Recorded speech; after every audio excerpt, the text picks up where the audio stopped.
మా friend first time try చేసింది. Taste చాలా రుచిగా సూపర్‌గా వచ్చాయి.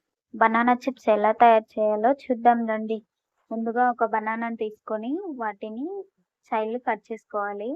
చాకుకు ఆయిల్ అప్లై చేసుకోవాలి. ఎందుకంటే బనానా జిగురుగా ఉంటది కాబట్టి అప్లై చేసుకోవాలి. అప్లై చేసుకొని బనానా మీనున్న తొక్క తీసేసి మంచిగా చిన్న చిన్న రౌండ్‌గా సన్నగా కట్ చేసుకోవాలి. కట్ చేసుకున్న వాటిని వాటర్‌లో ఏసుకొని మంచిగా కడుక్కోవాలి. జిగురంతా పోయేలాగా కడుక్కొని దాని మీద ఏసి పక్కలో పెట్టుకోవాలి. తర్వాతకి ఒక బౌల్ తీసుకొని బౌల్‌లో పసుపు, చిటికెడు ఉప్పు, వాటర్ ఏసి మంచిగా కలిపి పక్కలో పెట్టుకొని తర్వాతకి సిలిండర్ ముట్టించి సిలిండర్ పైన కడాయి పెట్టి కడాయిలో ఆయిల్ పోసి ఆయిల్ హీటెక్కిన తర్వాత కట్ చేసి పెట్టుకున్న స్లైసెస్‌ని ఆయిల్‌లో వేసుకొని 90% ఫ్రై చేసుకున్న తర్వాత పసుపు నీళ్ళని వేసుకొని మంచిగా ఫ్రై అయిన తర్వాత టిష్యూ ఉన్న ప్లేట్‌లోకి చిప్స్‌ని తీసుకున్నామంటే వేడి వేడిగా బనానా చిప్స్ అయితే రెడీ అయిపోయాయి. టేస్ట్ అయితే చాలా వచ్చింది. ఇంకా మా ఛానల్‌ని సబ్స్క్రైబ్ చేసుకోని వాళ్ళుంటే సబ్స్క్రైబ్ చేసుకోండి. లైక్ ఇచ్చి వెళ్ళండి.